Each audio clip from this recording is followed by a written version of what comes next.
আপনারা জানেন আসলে বাইরে যাওয়ার কথা ছিল, কিন্তু সে তো এখন অনেকটা বড় হয়ে গেছে। তার মনে সম্প্রতি টাঙ্গাইলের থেকে ঢাকাই সিনেমা আলোচিত অভিনেত্রী পরীমনির পর এবার জনতার বাধার মুখে শোরুম উদ্বোধন অনুষ্ঠানে বাতিল করলেন আরেক জনপ্রিয় অভিনেত্রী অপু বিশ্বাস।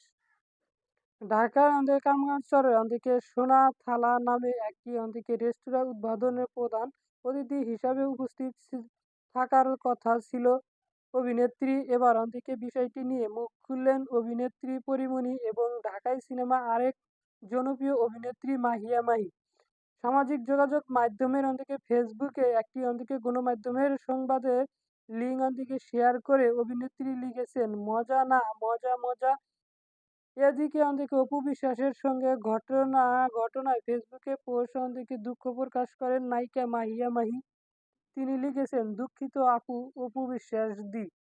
আমাদের শিল্পীদের মধ্যে ইউনিট কম থাকার কারণে তা আমাকে এভাবে আপাতত হতে হলো না। তা হলে মেহজাবিন পরীমনি পর কোনো শিল্পীদের এভাবে অপমান করা আগে